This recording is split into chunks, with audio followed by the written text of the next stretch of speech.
रोएं वो जो मुनकिर हैं शहादत हुसैन के, रोएं वो जो मुनकिर हैं शहादत इमाम हुसैन के। हम जिंदा और जावेद का मातम नहीं करते, हम जिंदा और जावेद का मातम नहीं करते। तो सिर्फ चंद ही लम्हे हैं, हम खुद इंतज़ार कर रहे हैं, एक दो बातें आप समात फरमा लें। कुरान पाक के अंदर है कि वला तक़ूलू लिमन युक़तलू फ़ी सबीलिल्लाहि अमवात बल अहयाउम वलाकिन ला तशऊरून, कि जो अल्लाह की राह के अंदर शहीद किए जाएं उन्हें मुर्दा ना कहो, बल्कि वो ज़िंदा होते हैं और तुम्हें उनकी ज़िंदगी का शऊर नहीं है।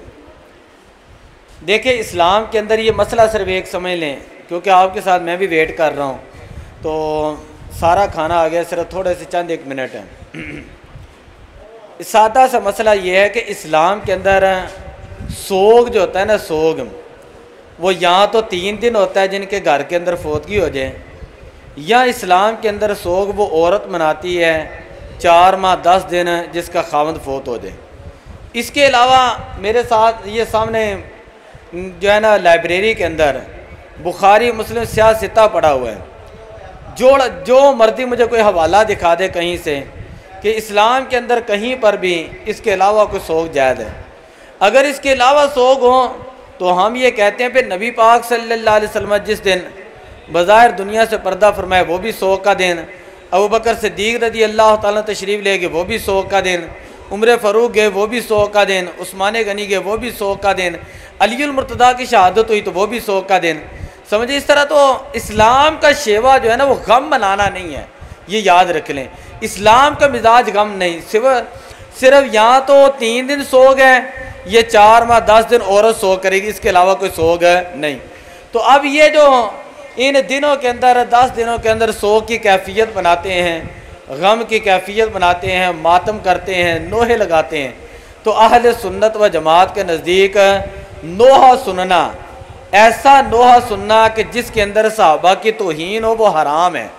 ये फतावा रिज़विया शरीफ पढ़ा हुआ है, इसको खोल के देख लें। नोहा ऐसा कि जिसके अंदर ये सहाबा इकराम की तौहीन हो या अहले बैत की तौहीन। आज सुबह दरस देते हुए मैं कह रहा था ये कोई तरीक़ाकार नहीं अहले बैत से मोहब्बत का, मैं लुटी गई बाबा, मैं बिछड़ गई बाबा। हम लोग नहीं बर्दाश्त करते कि हमारी बेटी का नाम को चौराहे में लें हैं। मैं अक्सर ये दरस के अंदर कहता हूँ कि नमाज पढ़ने के लिए पहली शर्त जो है ना वो तहारत है। नमाज के लिए पहली शर्त तहारत। अहले बैत से अगर मोहब्बत है तो पहली शर्त अहले बैत से मोहब्बत की ये है, तुम्हारी ज़ुबान पाक होनी चाहिए, तुम्हारी ज़ुबान है पाक होनी चाहिए, बावुज़ू हो, बा किरदार इंसान हो, चेहरे के ऊपर कोई दाढ़ी शरीफ की नीयत करे, सर के ऊपर कोई टोपी ले, पाँव के अंदर कोई जूता पहने। ये क्या है कि सर पे टोपी भी नहीं, चेहरे पे दाढ़ी भी नहीं, और लंबी लंबी लिट्टें निकाली हुई हैं कि अली हम तेरे हैं, नमाज पढ़ने के लिए और बथेरे हैं। तो ऐसी अहले बैत से मोहब्बत इस्लाम के अंदर उसकी कोई गुंजाइश है नहीं।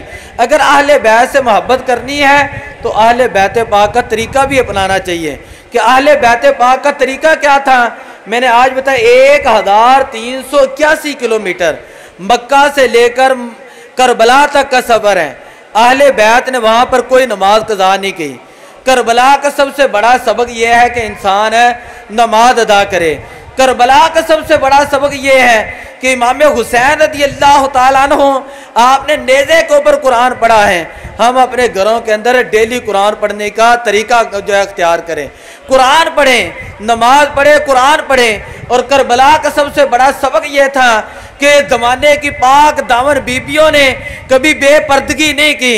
हमारी बच्चियां बापर्दा हों, अपने चेहरों के ऊपर नकाब करें, अपने सरों के ऊपर पर्दा रखें। और करबला का सबसे बड़ा सबक यह है कि इंसान मुसीबत के वक़्त सब्र इख्तियार करे और मुसीबत के वक़्त इंसान इस्तिकामत इख्तियार करें। यानी बंदे ने चाहिए कि इस्तिकामत इख्तियार करें, सब्र इख्तियार करें। ऐ नहीं है कि बंदा कहे जी गर्मी आ गई तो नमाज कितों पढ़ी है, सर्दी आ गई तो नमाज क्या, तो मस्जिद कारपेट बिछे ने, कलीन ने, पानी ने, पखे ने, हर चीज़ है। तो ज़रा उस वक़्त करबला दा मंदिर देखो, सारे हजरात 9 मुहर्रम की सारी रात को अहले बैत अल्लाह की इबादत करते रहे ने, तौबा करते रहे ने, इस्तिगफार करते रहे ने, नमाज पढ़ते रहे ने और कुरान की तिलावत। हदीस चाहता है हजरत इमाम हुसैन, हजरत इमाम ज़ैनुल आबिदीन रदी अल्लाह तआला फरमान मैं सारी रात वेख्या है कि इमाम हुसैन रदी अल्लाह तआला सजदे के अंदर सारे और आपकी चश्माने मुकद्दस तो आंसू जारी ने और आप फरमा रहे ने ए अल्लाह वो सबर दे इलाही कि जिसमें खलल ना हो, तीरों पे तीर खाऊं, अबरों पे बल ना हो, कि ए अल्लाह मुझे सबर अता फरमाना, मुझे इस्तिकामत अता फरमाना। अपनी हमशीरा को जाते हुए ये कहते हैं कि आपने मेरे बाद मातम नहीं करना। मातम करना शिया का तरीका है, यजीदियां का तरीका है। इमाम हुसैन को बुलाने वाले खत घल के ये शिया लोग सन, कूफी शिया लोगों ने खत भेज के बुलाया है और कत्ल करने वाले लोग जड़े ने ना ये खारजी लोग सन, शामी लोग, बनो उमैया के लोग जिन्होंने आपने शहीद किया है। ये चीज़ा समझा करो कि कम अज कम अपने घर च नमाज तो पढ़ी है ना। कल रात को इशा की नमाज असी इतनी मरकजी मस्जिद पढ़न लगे हैं तो मेरे ख्याल 5-6 बंदे सन, 5-6। फिर मैं गुस्से के आके जो दरस दिता है और बजुर्गों को भी पता है तो मैं क्या कि वेखो की गल है, हर घर के नोहे लगे ने, मोबाइलों से लगे ने, स्टेटस लाने ने, यह हो गया वो हो गया है। 10-10 बंदे ने तो 10-10 छितर जिदे मोबाइल फड़े ने।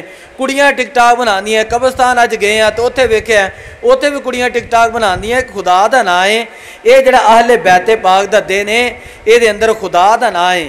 हुण तो हुकूमत भी कहती तुहाडे सिग्नल बंद कर देने कि इस दिन नमाज पढ़िया करो हैं। इस दिन का सबक है कुरान पढ़ना चाहिए, सबर करना चाहिए, साड़ियाँ मावां भैनों को जड़ा ना पर्दा करना चाहिए।